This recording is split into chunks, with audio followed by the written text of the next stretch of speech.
Ici, il y avait dans cette même contrée des bergers qui passaient dans les champs les veilles de la nuit pour garder leurs troupeaux. Hein, c'est vraiment comme ça que c'est arrivé. Et voici un ange du Seigneur leur apparut, et la gloire du Seigneur resplendit autour d'eux. Ils furent saisis d'une grande frayeur. Est-ce que vous voyez bien? Est-ce que je cache encore? Oui? Je suis devant, hein? Tu veux que je me tasse? C'est ça que... Non, mais Claude, il dit qu'il n'est pas content.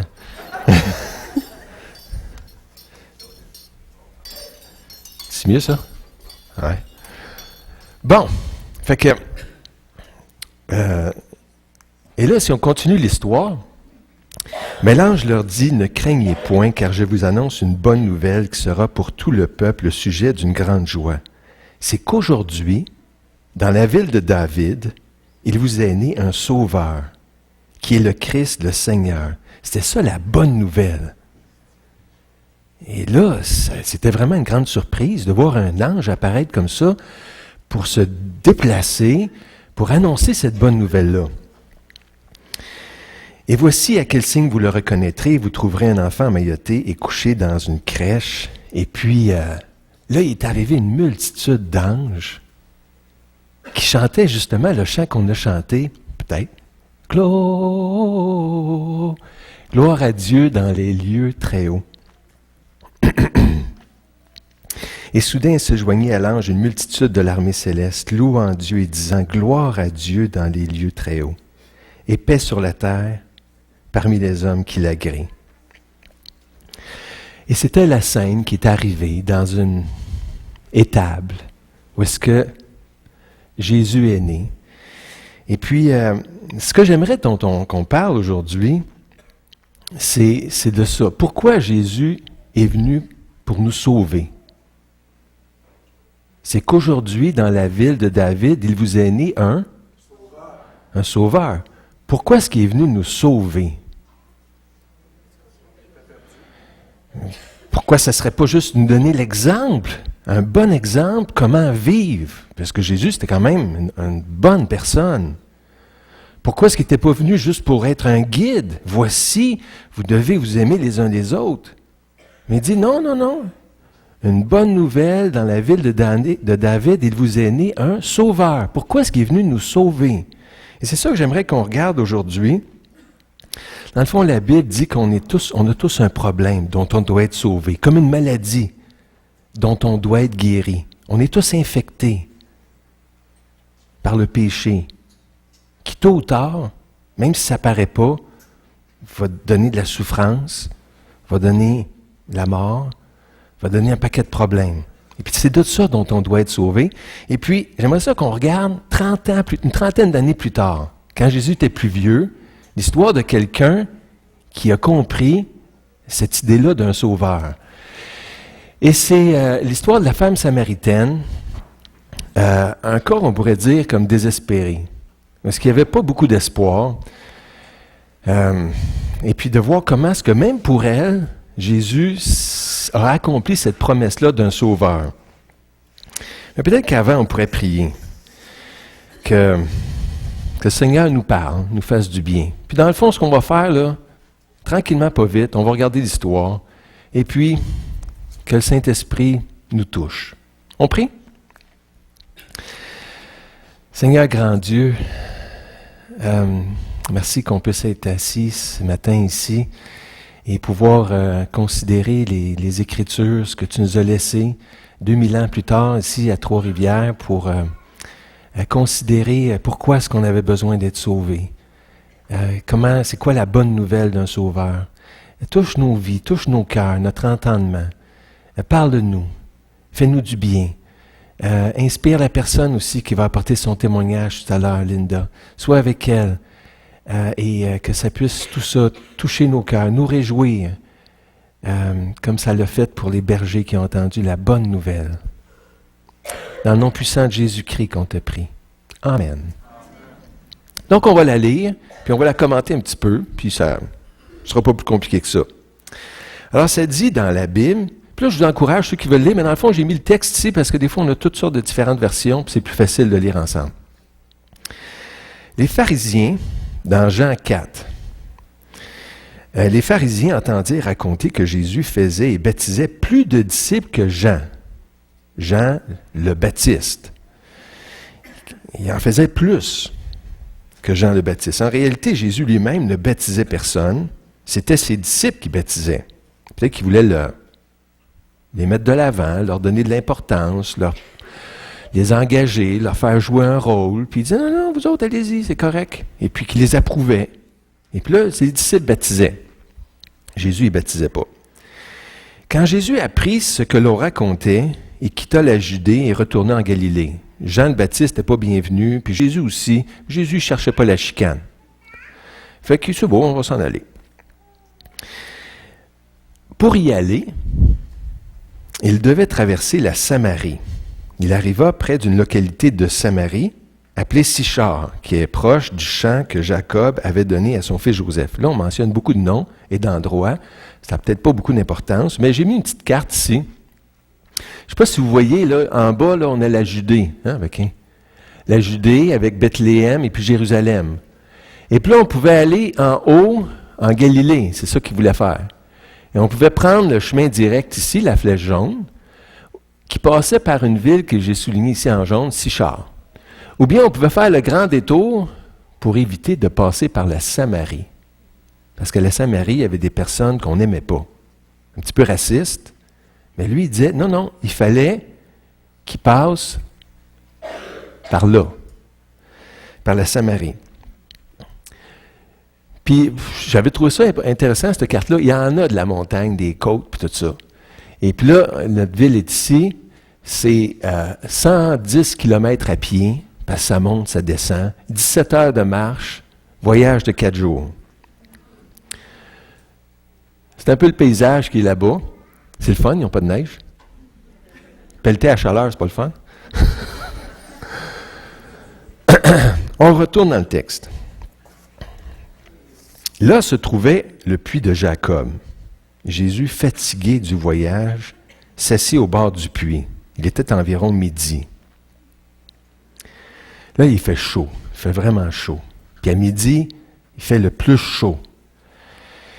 Il arrive, il est fatigué. Je trouve ça intéressant parce que, 110 km, là, s'il allait à pied, il n'y avait pas d'âne, il n'y avait pas d'équipe pour l'aider, déplier la chaise pliante, parasol, camping, OK, puis on installe. Non, il est vraiment fatigué, il a soif aussi, puis il a chaud. Puis Jésus, non, c'est comme ça. Il choisissait ce moyen-là simple, frugal, on pourrait dire. Une femme samaritaine vint pour puiser de l'eau. C'est bizarre, à midi. Habituellement, c'était les dames qui allaient puiser de l'eau, et puis ils se mettaient tout ensemble, puis ils allaient avant la grosse chaleur du jour. Quand il faisait doux, avant qu'il fasse super chaud. Puis ça leur donne une chance aussi de socialiser, puis peut-être aussi en soirée, s'il nous manquait de l'eau, on va retourner, mais pas en plein midi. Ça, c'était comme, pourquoi? La journée commençait, puis là, il fait super chaud. Pourquoi pas profiter du matin? Elle, c'était justement ça, c'était en plein midi, ça c'est mon heure. Une femme de Samarie vint pour puiser de l'eau. On ne sait pas pourquoi, mais c'est inhabituel, disons. Et Jésus lui dit, « Donne-moi à boire. » Il avait soif. Puis il demande une faveur. Spécial, Jésus qui demande une faveur. Il a soif, il est fatigué. « Donne-moi à boire. » Ses disciples étaient allés à la ville acheter de quoi manger. Peut-être qu'il y avait une épicerie. C'est parti, faire l'épicerie. Et là, il rencontre cette dame-là. Puis la dame n'est pas intimidée par quelqu'un qui lui parle. Là. C'est un gars, là. Elle lui répond assez franchement. Elle dit, la femme samaritaine dit à Jésus, « Mais tu es juif. Comment oses-tu me demander à boire, à moi, une Samaritaine?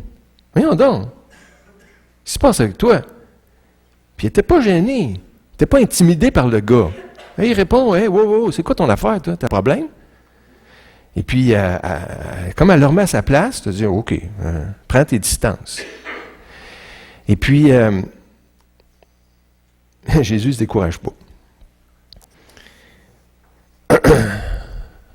Là, pourquoi à moi, une Samaritaine, que ça choquait?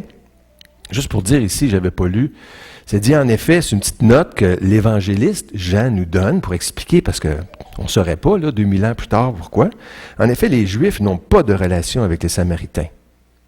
Il y avait une antipathie pour toutes sortes de raisons. Fait que pourquoi à moi, une Samaritaine, il y avait des explications, c'était un peuple issu du mélange entre les pauvres d'Israël restés dans le pays au moment de la déportation par les Assyriens en 722 avant Jésus. Fait que tout le monde était parti d'Israël, puis il était juste resté des pauvres. Puis il a envoyé des colons des autres pays païens pour repeupler le pays d'Israël. Fait que là, il y a un mélange entre les pauvres et les colons, puis ça a fait les Samaritains. Puis là, c'était pas la race pure des Juifs. Fait que là, ils ne voulaient rien savoir d'eux, les Juifs. Et puis, ils croyaient qu'en les 5 livres de Moïse, ils rejetaient les prophètes d'Israël. Puis ils ont fait beaucoup de troubles lors de la reconstruction du temple. Dans la Bible, là, dans le livre d'Esdras et de Néhémie, on raconte tout le trouble que les Juifs ont eu à cause des Samaritains. Donc aujourd'hui, les Juifs n'aimaient pas les Samaritains, puis les Samaritains le leur rendaient bien, ils n'aimaient pas les Juifs. Mais on retourne au texte. Jésus lui répondit, « Si tu connaissais ce que Dieu donne, » puis là, il va lui dire des choses comme spectaculaires ou inouïes. Puis là, c'est là qu'on s'approche de la notion du sauveur. Parce que c'est ça qu'on essaie de voir aussi. Pourquoi est-ce qu'on a besoin d'être sauvé? C'est quoi cette affaire-là? Et puis comment est-ce qu'elle, elle l'a compris? Donc, il lui dit des choses un peu extraordinaires. Si tu connaissais ce que Dieu donne, peut-être demande-toi la question, connais-tu ce que Dieu a donné? Là, il devrait avoir une réponse à ça. Connais-tu? Si tu connaissais ce que Dieu donne et qui est celui qui te demande à boire, c'est moi ce que Dieu donne, moi, c'est-à-dire Jésus, c'est toi qui lui aurais donné, qui lui aurais demandé de l'eau, et il t'aurait donné de l'eau vive. Là, il offre quelque chose d'impossible, de l'eau vive. Tu ne peux pas sortir ça de tes poches, de l'eau vive. Mais là, quand même, on voit quelque chose, quand il dit « il t'aurait donné », c'est qu'il y a une ouverture. Jésus ne la rejette pas, comme les autres la rejetteraient. Dieu ne rejette aucune de ses créatures. Puis ça dit dans la Bible un beau verset. « Tous ceux que le Père me donne viendront à moi, c'est garanti. Puis moi, je ne mettrai pas dehors celui qui vient à moi. » Fait que je serais prêt à t'en donner de l'eau vive. Il t'aurait donné. Je ne mettrai pas dehors celui qui vient à moi. Ça, c'est le puits de Jacob. Apparemment, il est super creux. Il existe encore. Et puis, il y a 96 pieds de profond. 96 pieds, là, c'est comme une bâtisse de 10 étages. Quand tu laisses tomber ton... elle est épuisée là-dedans, là, c'est long, la corde. Surtout quand elle pète, puis que ton seau tombe à l'eau. Puis là, c'était difficile. Puis là, lui, il promet de l'eau vive, de l'eau courante. Ça n'existait pas. À 100 000 à la ronde, il n'y en avait pas d'eau courante, d'eau vive. L'eau vive, ça parle de quoi? Il t'aurait donné de l'eau vive. De l'eau vive, doit un sens symbolique à ça. Quelque chose, d'abondant. L'eau vive, c'est comme pur, c'est frais. Ça coule du ruisseau. Yes! Ah, l'eau stagnante. Tu as les bactéries qui se développent là-dedans. Au fond du puits, c'était-tu de l'eau vive? Non, c'était de l'eau stagnante. Ça court. Il n'y avait pas un ruisseau en bas, là. C'est l'eau qui s'infiltrait dans les roches, là, puis tout ça. C'est de l'eau stagnante. Moi, je te donne de l'eau vive. OK, là, tu me donnes quelque chose d'inouï. La pureté aussi, parce que c'est propre de l'eau vive. Puis, que Dieu, est-ce que tu crois que Dieu existe et qu'il peut donner un sens à ta vie? Tu sais, donner de quoi, là? Tu sais, une vraie réponse. J'aimerais ça, de l'eau vive. C'est sûr que tout le monde aimerait ça, de l'eau vive. Que Dieu, est-ce qu'il peut faire quelque chose d'impossible ou de miraculeux dans ta vie? Ou bien, il reste juste du désespoir. J'avais trouvé ça sur Internet, puis je trouvais ça spécial. Le désespoir. Tu sais, souvent, il y a des posters de même, puis là, je le trouvais décourageant. Quand tu frappes le fond, l'athéisme est là pour te rappeler que tu n'es qu'un amas de molécules chimiques sans importance. C'est ça l'espoir sans Dieu. sans Dieu qui peut faire quelque chose pour nous aider. Tu es désespéré? Pff, pauvre toi. Voyons donc, tu vas passer, tu es juste un tas de poussière. Ah, c'est pas très consolant, ça. Mais Jésus, il promet quelque chose de spécial, de l'eau vive. Fait que là, la femme, qui n'est pas folle, notre amie, lui répliqua, « Maître, comme monsieur, ok, tu n'as pas de seau et le puits est profond. Comment pourrais-tu avoir cette eau vive? Notre ancêtre Jacob nous a donné ce puits. Il a bu lui-même, il n'y en avait pas d'eau vive. Il a fallu qu'il creuse 96 pieds de creux. Il a bu lui-même de son eau, ses fils et ses troupeaux, et en ont bu aussi. Penses-tu être plus grand que Jacob? De ce mat? Tu sais, c'est comme si... tu sais, c'est la scène un petit peu, puis j'aimais ça, cette image-là ici. C'est comme une femme qui a un peu de caractère, là, puis qui... hey, voyons, allume. Puis, écoute donc, là, pour qui tu te prends? Et Jésus, il ne se décourage pas. Si on retourne dans le texte, Jésus lui répondit, « Quiconque boit de cette eau aura de nouveau soif. Mais celui qui boira de l'eau que je lui donnerai n'aura plus jamais soif. » Alors je me demande qu'est-ce qu'elle devait penser quand il disait ça. « L'eau que je lui donnerai deviendra en lui une source d'où jaillira la vie éternelle. » Là, il lui fait des promesses inouïes. Ouais. Et puis, la femme lui dit, « OK, maître, donne-moi cette eau pour que je n'ai plus soif et que je n'ai plus besoin de venir puiser de l'eau ici, d'être regardé par les autres. Moi, c'est à midi, il fait chaud puis c'est creux. Donne-moi ça à ton eau. Ah ouais, OK, on va tester, on va voir tout de suite. » Puis, mais il y a cette soif-là pour que je n'ai plus soif. Et puis, je trouvais ça bien de penser que tout, même spirituellement, tout progrès spirituel, il faut une soif d'abord. Il faut avoir un besoin. Il faut avoir comme un ressentir notre vide dans le cœur. Que, il me semble, j'aurais besoin de plus. J'ai besoin, je cherche. Y a-t-il quoi de plus que cette vie-là? J'ai soif de plus, de quelque chose d'autre. Une quête spirituelle. C'est ça, la quête spirituelle commence par la soif.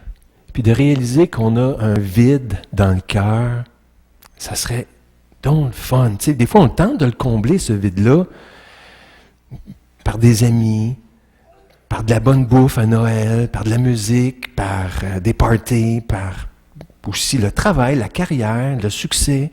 Puis là, je vais combler mon vide. Il me semble que j'aurais besoin des achats, du magasinage, des enfants, la famille, toutes des bonnes choses. Mais pour combler ce vide-là de sens, il me semble que la vie, à quoi ça mène, puis pourquoi? Et là, donc, elle voulait cette eau-là. Et on continue l'histoire. Jésus lui dit, « Va chercher ton mari et reviens ici. » Peut-être, je ne sais pas pourquoi, mais peut-être que c'était plus correct. Là, on s'est parlé là, comme ça, mais ce serait bien que ton mari soit là, plutôt que... La femme, il touche à un point, il met le doigt là, sur un petit bobo, un gros bobo sensible. La femme lui répondit, « Je n'ai pas de mari. » Et Jésus lui déclara, « Tu as raison d'affirmer que tu n'as pas de mari, car tu en as eu 5. Et l'homme avec lequel tu vis maintenant n'est pas ton mari. » Quand même, c'est délicat, hein? Tu as raison. Tu sais, il lui donne raison sur tout ce qui peut donner raison. C'est vrai, tu n'en as pas de mari. Dans le fond, tu en as eu 5. Dis pas, grosse cochonne, qu'est-ce que c'est ça, cette affaire-là? Voyons donc. Je comprends que tu viennes à midi, là. Tu veux pas voir le monde normal? Salope. Tu sais, non. Il l'appuie. Excusez-moi. Il l'appuie, puis il relève tout ce qu'elle peut dire de bien, mais il touche à un point sensible. Qu'est-ce que ça vous dit, ça, quand tu as eu 5 maris? C'est que ça va pas bien en amour, hein?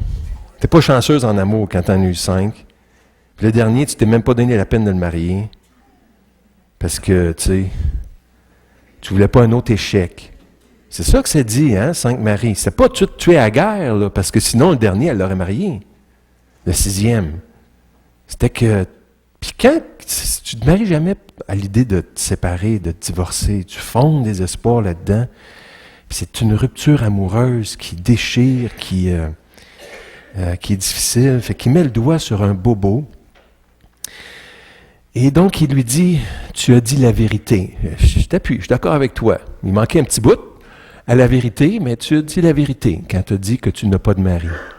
Alors la femme s'exclama, Maître, je vois que tu es un prophète. Oups, il y avait une connaissance surnaturelle. Au début, je pensais que c'était un drôle qui me promettait des affaires pas réalistes, mais là, il vient de me démontrer qu'il y a une connaissance surnaturelle qui vient de Dieu, c'est un prophète. Il y a vraiment quelque chose. Et là, tout ça touche un point sensible. Là, ça rentre un peu dans sa vie privée, qu'elle n'avait pas l'habitude de parler, surtout pas au puits de Jacob, de tous ses échecs. C'est un point personnel. Tu sais, il y avait des barrières de protection. Moi, là, je viens à midi, puis là, on savait un peu plus pourquoi. Là. Peut-être que les dames correctes qui socialisaient ensemble, justement, ils socialisaient à son sujet. Puis, moi, tu sais pas avec qui qu'elle sort là, hein? Puis, ouais, c'est pas son mari, mais je sais pas combien qu'elle en a eu là. Moi, en tout cas, je check le mien quand je la rencontre. Parce qu'on sait jamais avec... Tu sais, petit village, là, ça fait le tour, là. Fait que là, il vient de mettre le doigt sur un point sensible de la vie de la dame, qui était très personnel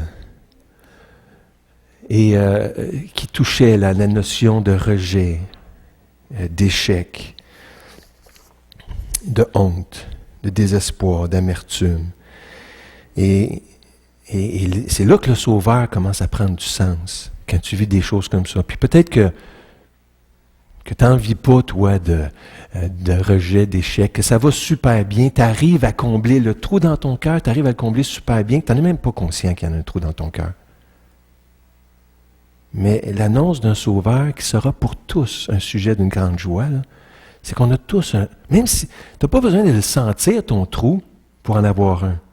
Comme tu n'as pas besoin de te sentir malade pour avoir un cancer. Tu peux en avoir un cancer, puis tu ne te sens pas malade. Tu peux avoir un trou dans ton cœur, puis tu ne sens pas ton trou. Le besoin est pour tout le monde. Et puis, c'est ça, elle avait vécu dans sa vie amoureuse des ruptures, des déceptions profondes. Tu sais, des fois, on est mal fait. Tu sais, tu aimes la personne, tu peux pas vivre sans elle, tu peux pas vivre avec elle. C'est tout le temps de la chicane, puis ça vire mal. Des fois, c'est ça. Le mal est en nous, puis t'as beau changer de gars, de chum, ça vire au désespoir. On se fait du mal ensemble. Puis donc, elle apporte ce fardeau-là. Et Jésus met le doigt sur cette réalité-là. On retourne dans le texte. Là, elle change de sujet. Je ne sais pas pourquoi. Peut-être parce que c'était trop personnel. Peut-être parce qu'elle voulait tester. Écoute, t'es prophète. Tu me fais des promesses incroyables. C'est-tu vraiment pour moi? Écoute, moi, je suis samaritaine. On a des différences. Soyons réalistes. Okay? Nos ancêtres samaritains ont adoré Dieu sur cette montagne, mais vous, les Juifs, vous dites que l'endroit où l'on doit adorer est à Jérusalem. Fait qu'elle sort un problème théologique qui la met un petit peu de côté. Et là, juste pour comprendre, parce qu'on n'est pas familier avec cette chicane-là entre les Juifs, c'est qu'il y avait une montagne, là, soi-disant qu'il fallait adorer sur cette montagne-là, le mont Gérazim.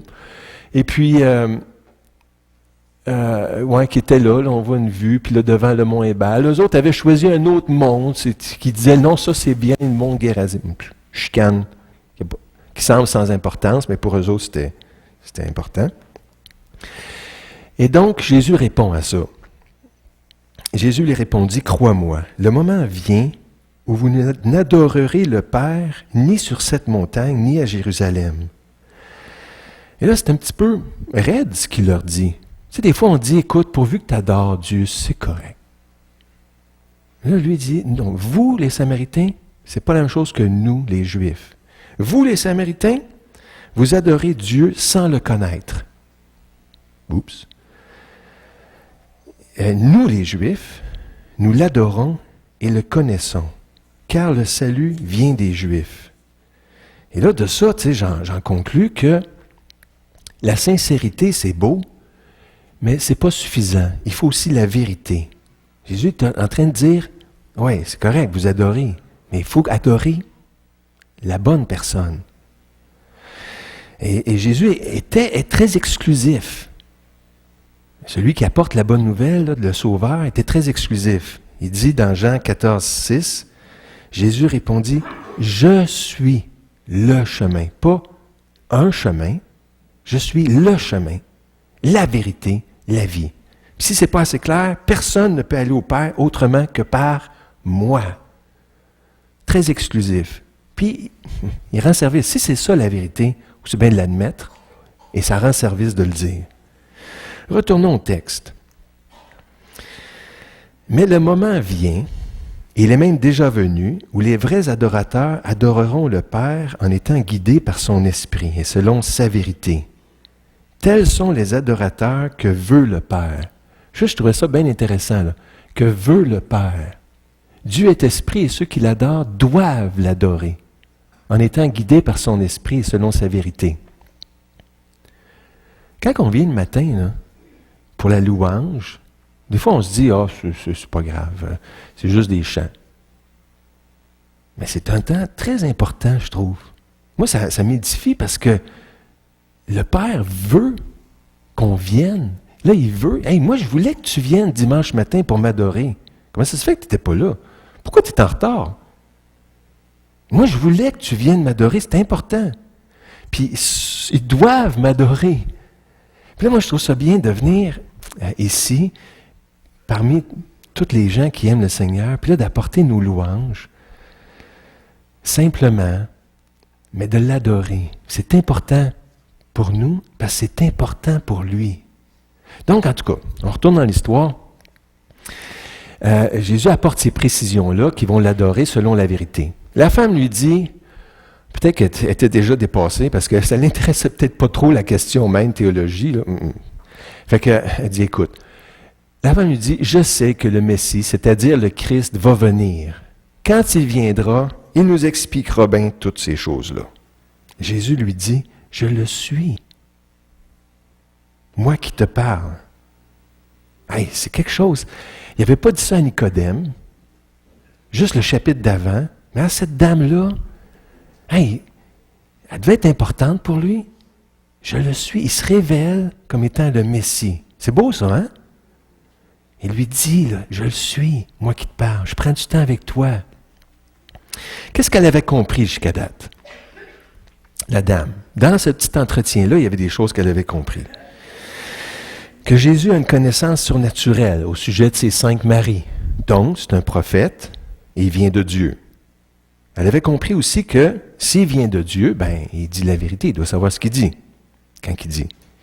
S'il dit la vérité, il est donc vraiment le Messie. Il vient de me dire qu'il est le Messie. Ça doit être vrai. Hein? Et il peut vraiment nous donner cette eau qui satisfait toutes nos soifs et qui deviendra en nous une source d'où jaillira la vie éternelle.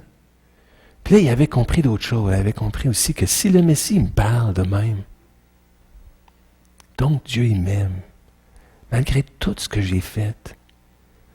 Moi, j'ai vécu beaucoup de rejets. Mais lui, il prend du temps avec moi. Il me parle. Il m'offre. Mais voyons donc. C'est bien gentil, ça. Ça vient de Dieu. Puis là, cette notion-là qui germait dans son coco, Dieu ne me rejette pas. Dieu m'aime personnellement. Puis là, ça donnait un espoir. Puis c'est vraiment beau de voir ça, de saisir l'amour de Dieu pour nous. Puis, tu sais, je peux en parler là, un bout de temps, mais quand le Saint-Esprit nous convainc de ça, Dieu t'aime personnellement. Puis elle a commencé à concevoir cette vérité-là. C'était vraiment beau. Dieu m'aime personnellement. C'est vrai, c'est pas inventé, la Bible le dit. C'est ça l'histoire de Noël, car Dieu a tant aimé le monde. T'es-tu du monde? Dieu t'aime. Dieu t'aime personnellement, car Dieu a tant aimé le monde qu'il a donné son Fils unique. Qui ferait ça ici? Des fois, j'annonce le salut à des personnes, puis elles sont comme là, qui donnerait son enfant? Tu t'aimes un enfant de façon illogique, des fois. Il a donné son Fils unique. À quel point qu'il nous aime. On retourne dans le texte. À ce moment-là, il y a un changement de beat. Les disciples reviennent de l'épicerie.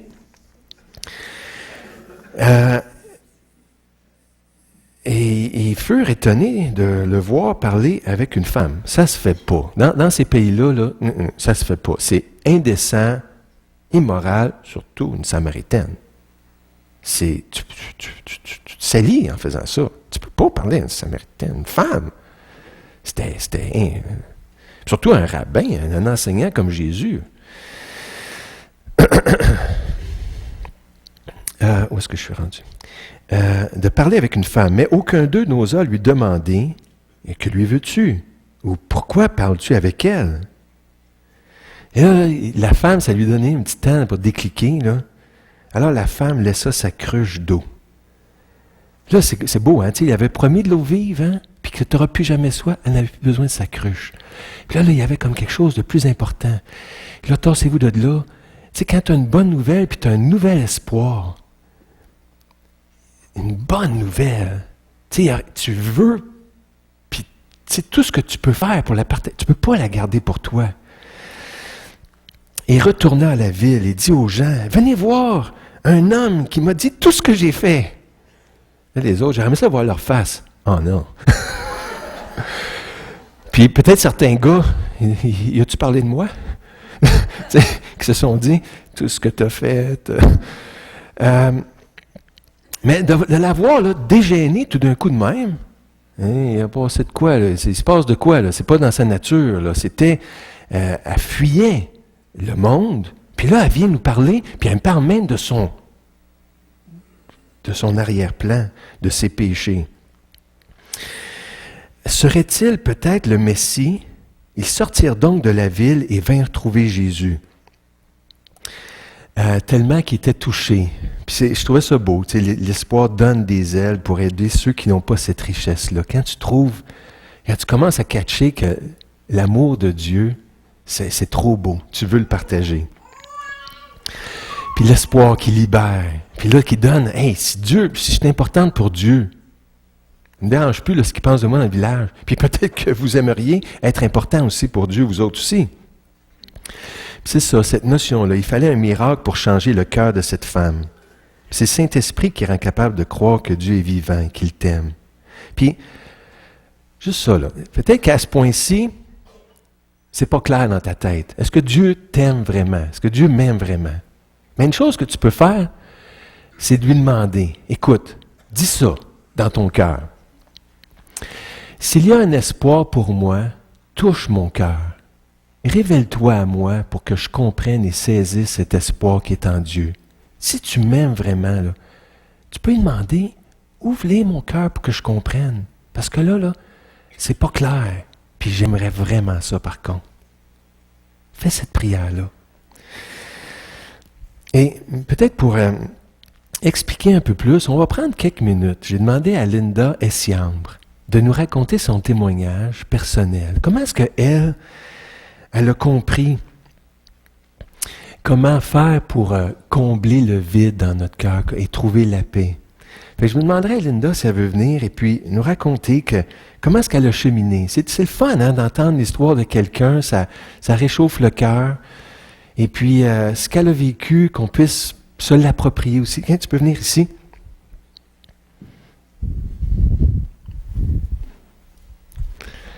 Oups, il faudrait un micro aussi. Merci Linda, c'est celui-là. Tu veux-tu un pied?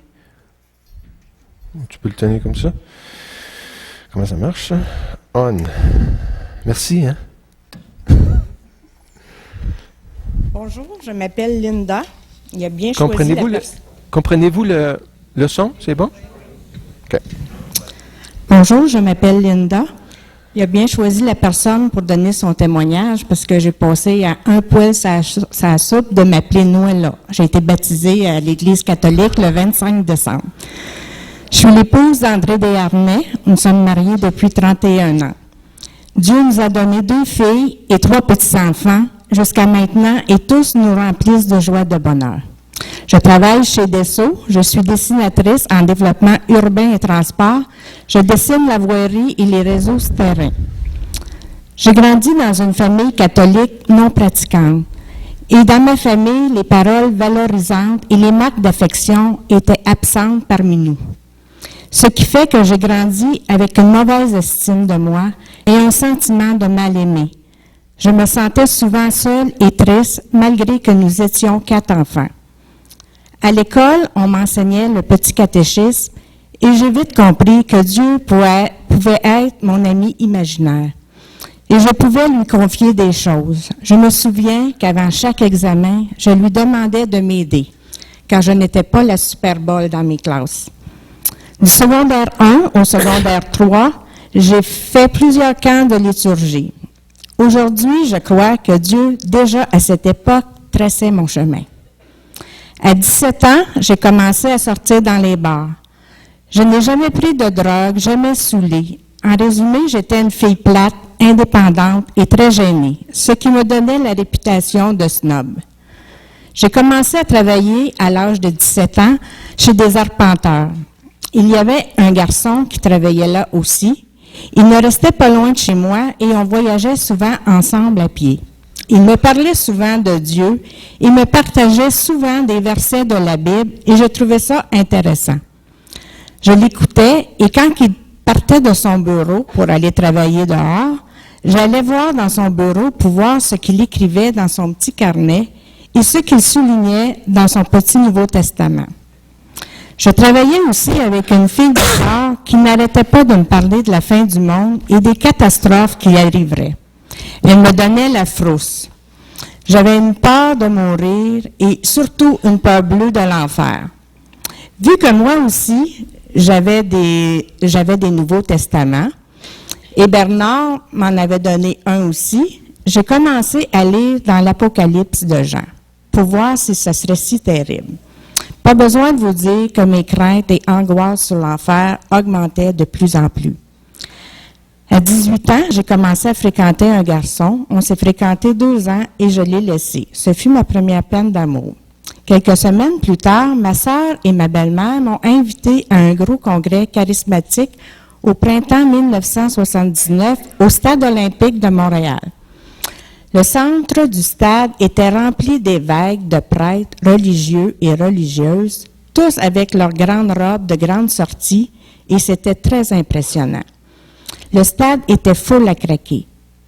Il y avait des chants et c'était impressionnant, une aussi grosse chorale, et il y avait des gens qui parlaient en langue, et ça me troublait et faisait peur à la fois. Je me souviens que mon regard était plutôt centré dans le trou du toit du stade. Le ciel était bleu, et il y avait 3 oiseaux qui tournaient en rond tout au long de la messe. Tout le temps que j'étais là, je regardais les 3 oiseaux tourner. J'étais debout, je les regardais et ça me faisait penser à la Trinité. Et dans mon cœur, j'ai dit, Dieu, si tu existes vraiment, et si tu es au milieu de nous, fais-moi un signe. À ne pas faire. À ce même instant, c'est comme une grosse chaleur qui m'a passé de la tête aux pieds. J'ai tombé assise et je me suis mis à pleurer. Et les gens qui étaient autour de moi sont venus prier sur ma tête et me disaient que j'étais chanceuse, que j'avais été choisie par Dieu et qu'il m'arriverait des belles choses, que j'étais bénie. À ce moment, je ne comprenais pas grand-chose. Et pendant mon retour à la maison, je parlais à Dieu.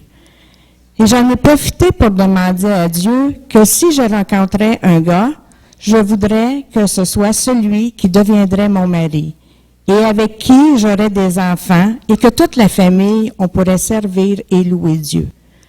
Aujourd'hui, je crois que c'est une autre marque de la patience et de l'amour de Dieu pour moi, car malgré cette expérience assez troublante, je n'étais pas sauvée. Dieu me donnait des marques d'amour, mais pas moi. Je blasphémais, j'avais un langage vulgaire et j'étais loin d'honorer Dieu. Je sortais dans les bars avec une secrétaire du bureau et elle fréquentait un garçon qui avait un frère gueulard et qui me tombait sur les nerfs. Durant l'été 1979, j'allais au lac des Cyprès souvent avec ma sœur, son mari et sa mère Lily. Lily me disait souvent, regarde ce lifeguard comme il est beau, tout bronzé, et comme il te regarde, je suis sûre que ça te ferait un bon chum. Mais le gros hic, c'est que c'était le gueulard qui me tombait sur les nerfs. Toujours est-il qu'à la fin de juillet, nous avons commencé à sortir ensemble, mais on n'a pas un dieu de l'ennui, il y a un sens de l'humour assez grand. 8 mois plus tard, on aménageait ensemble. Nous n'étions pas mariés. Et j'avais un sentiment de culpabilité assez fort en dedans de moi et une conviction de péché. Intérieurement, je n'étais pas bien. On s'est mariés en septembre 1981. André avait une sœur, Louise, qui était chrétienne évangélique à l'église de Drummondville. À chaque fois, ou presque, on se voyait, elle me parlait de la Bible, de Jésus, et qu'on devait être sauvé pour aller au ciel. C'était fatigant d'entendre parler que sa famille était sauvée, mais pas nous. Je la trouvais prétentieuse dans ses propos. Malgré tout, j'avais quand même eu un signe assez puissant de la part de Dieu. Ce qui a fait qu'à toutes les fois qu'elle me demandait si j'étais sauvée, je lui disais « Ben oui, mais pour avoir la paix ». Puis, à Noël 1981, elle m'a offert une Bible avec un étui en cuir et sur le dessus, elle avait gravé « Si un homme ne naît de nouveau, il ne peut voir le royaume de Dieu. » Jean 3:3. Bon, une autre affaire. Comment on fait pour naître de nouveau? Je ne voyais pas d'issue. Je ne savais pas comment faire. Louise me disait qu'il faut que tu donnes ta vie au Seigneur. Pour moi, donner ma vie au Seigneur, c'est comme si je lui donnais la permission de venir me chercher. Mais j'avais toujours ma peur de mourir. Ma peur de l'enfer et du diable. Il n'en était pas question que je fasse ça. J'ai mijoté ce verset pendant plusieurs mois. J'ai eu ma première fille, Amélie, en octobre 1982. Malgré la joie qu'elle m'apportait, j'avais toujours ce vide intérieur qui n'était pas comblé. À cette époque, je ne savais pas qu'il était en forme de Jésus.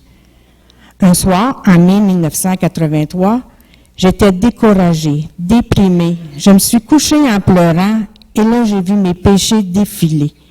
Et j'ai réalisé que c'était l'enfer qui m'attendait. J'ai demandé pardon pour mes péchés. Je réalisais que dans mes conditions, j'avais vraiment besoin de ce Sauveur Jésus. Que c'est lui seul qui me donnait l'accès au ciel. Et que si pour lui appartenir, que c'est lui seul qui me donnait l'accès au ciel, et que si pour lui appartenir et avoir la vie éternelle, je devais mourir, que j'étais prête, il pouvait la prendre, ma vie. Je voulais lui donner toute ma vie et je me suis endormie sans savoir si je me réveillerais le lendemain matin. Mais gloire à Dieu, le lendemain, je me suis levée toute légère. Dieu avait comblé mon trou et rendu mon cœur plus blanc que neige. En plus, je n'avais pas péché durant la nuit, je me sentais comme un ange. Dans la journée, j'ai fait un jardin. Je n'arrêtais pas de remercier et de louer Dieu pour ce qu'il venait de faire dans mon cœur. Cet été-là, j'ai été bénie. J'ai eu des tomates de 1 livre. J'étais enfin sauvée avec l'assurance de la vie éternelle. J'avais personnalisé que Jésus était Dieu et qu'il était mort pour moi, Linda. Jean 3,16 avait écrit pour moi. Car Dieu a tant aimé Linda qu'il a donné son Fils unique afin que Linda croie que Linda ne périsse point, mais que Linda ait la vie éternelle. J'étais maintenant son enfant éternellement. Alors je téléphonais à Louise pour lui apprendre la bonne nouvelle. Il lui a demandé de me trouver une église à Trois-Rivières, que je voulais y aller le dimanche suivant. Louise et son mari sont venus avec moi et depuis mai 1983, que je fais partie des meubles et de la grande famille de Dieu ici à l'Église de Trois-Rivières. Malgré qu'après, Satan s'est essayé avec différentes personnes pour me décourager et de semer le doute. Depuis ce jour, je n'ai plus eu de doute que j'avais la vie éternelle et que j'étais sauvé et qu'un jour je verrai mon Sauveur face à face. Personne ne pourra m'enlever cette certitude de mon salut, ce cadeau gratuit de Dieu. Et depuis ce jour, j'ai vu Dieu faire de nombreux miracles dans ma vie, des miracles matériels en quantité, mais aussi des miracles spirituels, dont mon conjoint et mes filles qui ont donné leur vie au Seigneur. Elles ont marié, elles aussi, des hommes qui aiment et font confiance au Seigneur. J'ai vu Dieu transformer ma famille. Merci, mon Dieu, il n'a pas oublié ma prière que j'avais faite au retour du congrès. Dieu répond toujours à la prière en son temps. J'aimerais bien voir tous ceux qui avaient prié sur ma tête pour leur dire que c'était bien vrai, que Dieu avait un plan merveilleux pour moi et combien il m'a béni. Dans ma vie, j'ai eu des épreuves, des peines, mais Dieu m'a fait la promesse qu'il serait à mes côtés et j'ai toujours passé à travers, grandi et transformé. Il y a 2 ans, André a fait un burn-out et 1 an après, c'était mon tour. Et Dieu s'est servi de nos temps de repos pour nous montrer des choses, nous donner plus de sagesse. On a appris à apprécier davantage ce qu'il nous donne et fait pour nous. Il a fortifié notre couple encore plus et je crois qu'il nous prépare une belle retraite. Depuis que je suis chrétienne, je n'ai jamais eu honte d'afficher mes couleurs. À mon travail, 2 confrères de travail ont donné leur vie au Seigneur, ainsi que des membres de leur famille. C'est merveilleux de voir que ce Dieu d'amour et de compassion fait encore des miracles aujourd'hui dans ce monde corrompu. Depuis 30 ans que je marche avec le Seigneur et que j'ai la foi, je ne suis pas parfaite, mais même des fois que j'imagine Dieu avec son regard rempli d'amour et de compassion qui me dit « Une chance, Melinda, que tu as accepté mon cadeau. » Et puis il me dit « Bien oui, je suis mort pour ce péché-là aussi. » Et je veux vous demander pardon pour toutes les fois où vous dites « Reviens, Seigneur Jésus ».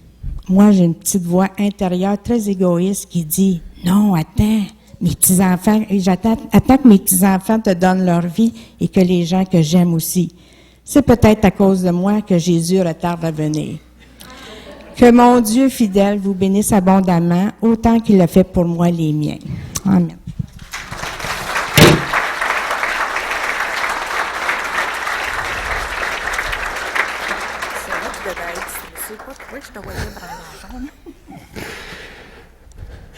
Merci, Linda. C'est beau de voir qu'il est arrivé une expérience, peut-être une drôle d'affaire, une chaleur qui descend. Elle dit, non, c'était pas ça. Et puis c'était d'en allant se coucher,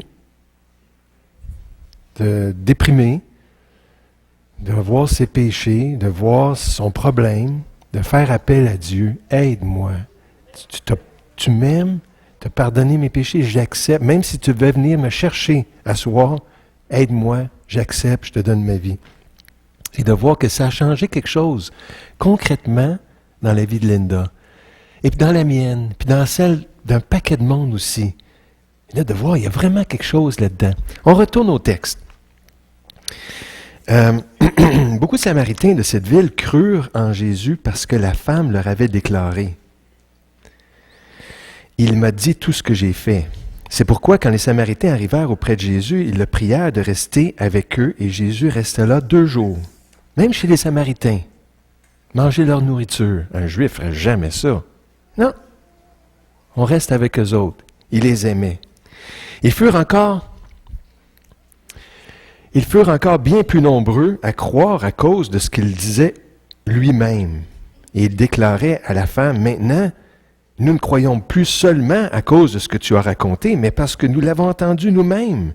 Et nous savons qu'il est vraiment le Sauveur du monde. » Il y avait bien des affaires qu'il n'avait pas compris, parce que Jésus n'était pas mort sur la croix encore. Je ne sais pas qu'est-ce qu'il avait compris. Mais cette promesse-là, dans la ville de David, il vous est né un Sauveur qui est le Christ, il l'avait compris, que c'était le Messie. Et comment qu'il fait pour sauver? sauveur. Qu'est-ce qu'ils ont pu comprendre? Il n'était pas mort encore. Puis même de mourir sur une croix, qu'est-ce que ça vient changer dans ma vie? J'aimerais juste prendre quelques minutes pour résumer. Comment est-ce qu'on fait pour devenir chrétien? Qu'est-ce qui nous donne un accès comme ça à Dieu? Juste au moins pour comprendre.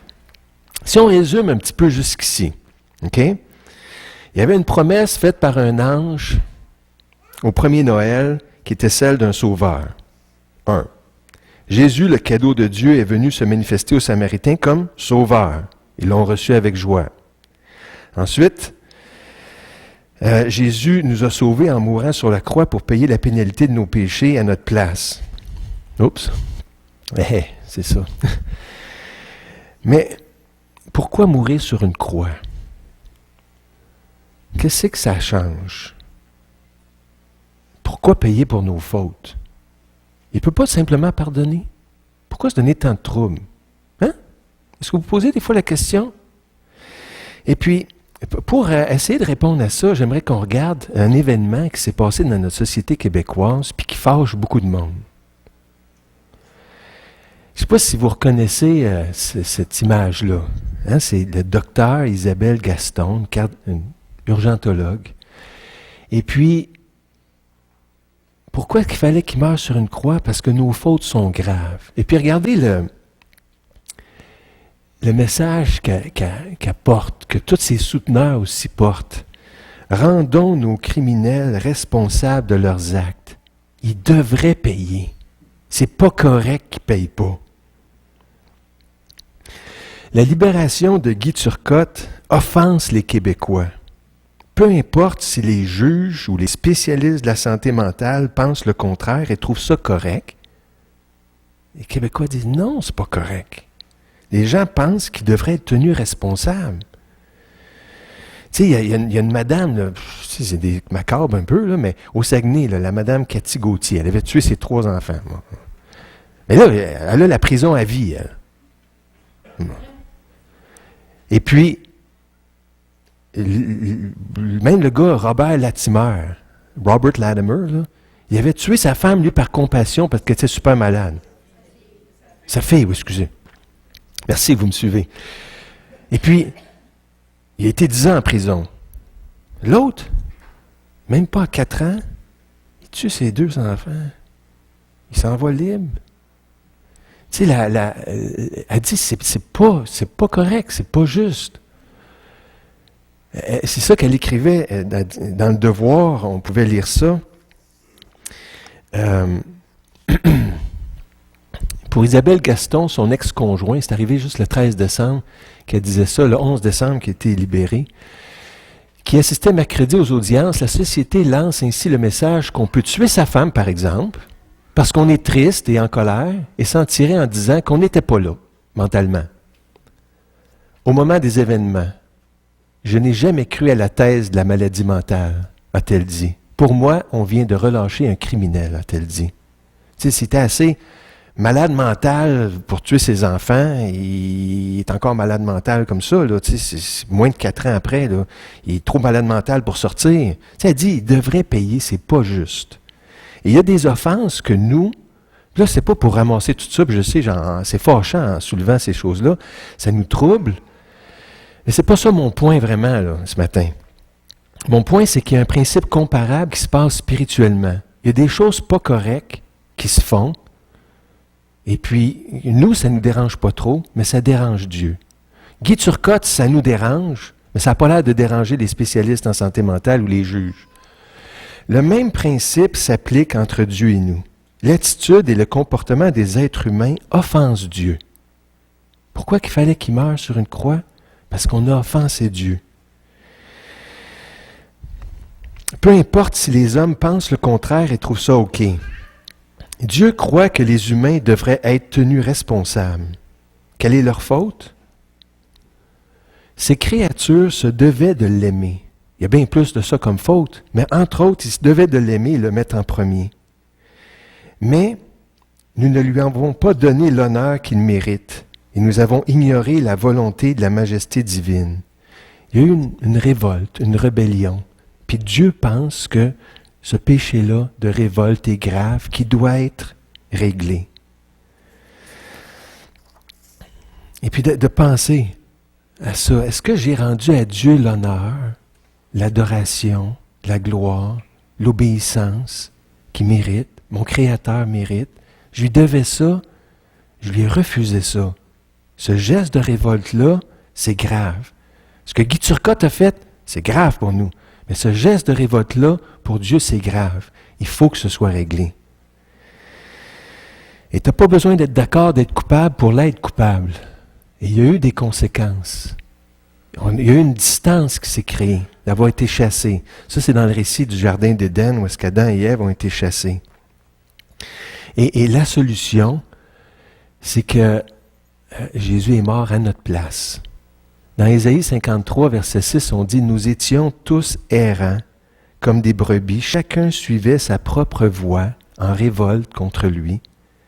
Et l'Éternel a fait retomber sur lui l'iniquité de nous tous. » Comment ça que Jésus pouvait nous sauver en mourant sur la croix? Il était notre substitut, comme au hockey. Hein? Des fois, on voit ça. Le gardien de but fait une grave erreur ou un gros coup de bâton en face du gars. Hey, le siffle, non, pénalité, puis tout ça. Puis là, qu'est-ce qui se passe? Un autre joueur patine, il s'en va s'asseoir dans la boîte de pénalité à sa place. Puis lui, notre gardien de but, il continue la game. Mais voyons donc, c'est pas juste. Non, c'est des règles comme ça. Quelqu'un paye à sa place, un substitut. Et Jésus a échangé sa vie sans péché pour notre vie de péché. Il portait nos pénalités, notre dette d'honneur qu'on devait à Dieu et qu'on ne pouvait pas rembourser. Il a payé le châtiment afin que l'honneur de Dieu soit sauvegardé en toute justice.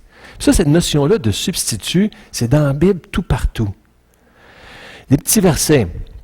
Celui qui n'a point connu le péché, il l'a fait devenir péché pour nous. Puis regardez, il y a tout le temps ce « pour nous-là ». Pour nous, à notre place, comme substitut, afin que nous devenions en lui justice de Dieu. Peut-être qu'on aurait des objections.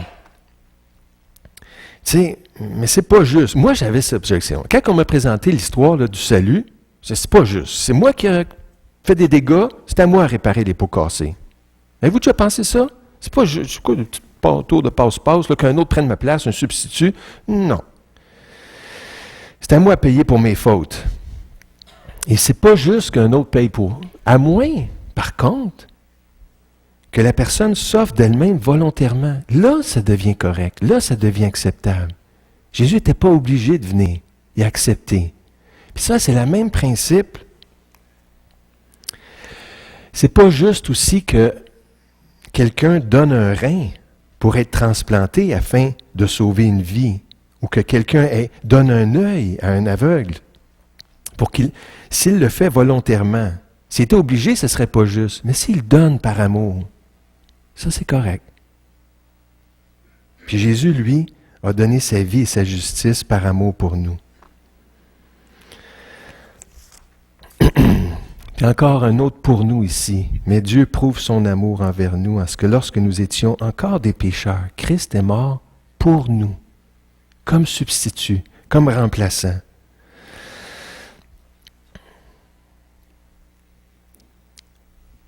Je vais juste sauter un petit peu parce que je vois que le temps passe, puis je ne veux pas allonger. Mais c'est juste de dire que ça fait une différence. D'accepter le Seigneur, de recevoir ce cadeau-là, ça fait une différence. Il y a comme une puissance dans la vie de Jésus quand elle rentre dans notre vie. Je ne sais pas pourquoi, Linda, ça a changé ta vie comme ça. Tu t'endors, c'était simple, c'était trop simple. Puis là, ça change de quoi? Ta vie est remplie. Le cœur est rempli. Oui, ça change quelque chose. Dieu existe vraiment et son cadeau change réellement une vie.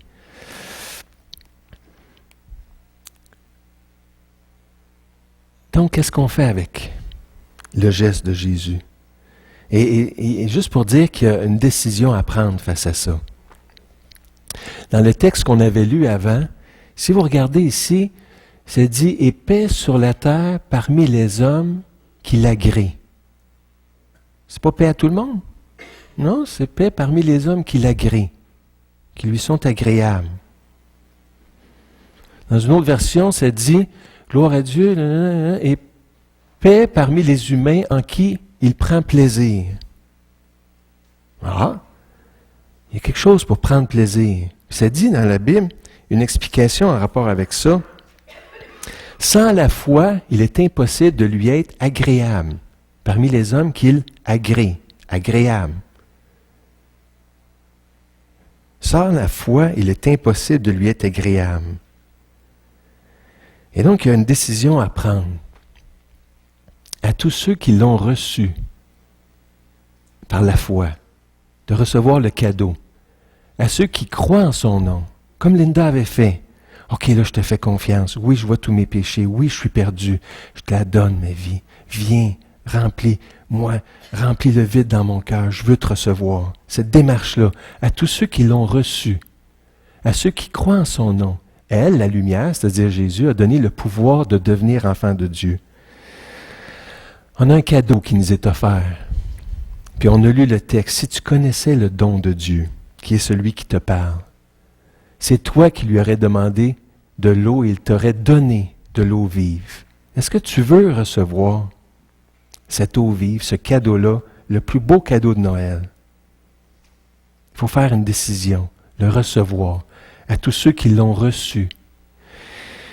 Et j'aimerais qu'on puisse prendre un temps pour prier. Puis peut-être que tu n'es pas prêt maintenant à recevoir, ça fait peur. Mais au moins tu peux lui dire, ouvre mon cœur. Éclaire-moi pour que je devienne prêt. Puis si tu l'es prêt, moi ça qu'on prie, et prie la même chose dans ta tête. Répète les mêmes paroles dans ta tête. Approprie-toi cette prière-là, comme celle de Linda aussi, pour qu'il puisse rentrer dans ta vie. Pardonner ces péchés-là, combler ce vide-là, ce cœur-là. Puis des fois, on hésite, on a peur. Puis, coudonc, tu sais, comme elle c'est quand qu'on perd tout, des fois, qu'on donne notre vie. Mais là, coudonc, j'ai tout perdu. Linda, t'es découragée. Tant qu'à tout perdre comme ça, puis d'être découragée, prends-la, ma vie. Mais peut-être que tu l'es découragée, ou peut-être que tu ne l'es pas. Qu'est-ce que tu as à perdre? Tu vas attendre quoi? 5 ans encore? Dans 5 ans, tu vas donner ta vie au Seigneur? Pourquoi pas maintenant? Tu ne sais pas si tu vas être là dans 5 ans. Je t'encourage, fais un pas. S'il donne son fils, Dieu a tant aimé le monde qu'il a donné son fils, c'est-tu pour après ça venir scraper ta vie, te rendre malheureux, qu'il va se forcer pour te rendre le plus malheureux que tu peux? Mais non. S'il donne son fils, c'est pour te rendre plus heureux. Fais-lui confiance. On va prier. Seigneur grand Dieu, on entend toutes ces histoires-là de la Bible et des promesses inouïes que tu nous fais de ne plus avoir jamais soif. Et que Dieu a tant aimé le monde qu'il a donné son Fils unique. Que voici dans la ville de David, il vous est né un sauveur. Seigneur, j'aimerais tellement ça. Tu peux lui dire ça dans ton cœur. Dis-lui, j'aimerais tellement ça de connaître ce sauveur-là. Et maintenant, je veux faire un pas de foi vers toi. Ta promesse, je veux y croire et je veux te l'accepter. Je veux te le dire maintenant. Je veux recevoir Jésus dans ma vie. Viens, installe-toi dans ma vie. Prends le contrôle. Dirige-moi, aide-moi, je t'en supplie. Tu dis que tu es mort pour mes péchés comme substitut à ma place? Ben, je le reçois. Je reçois ton cadeau. Merci, Seigneur. Amen.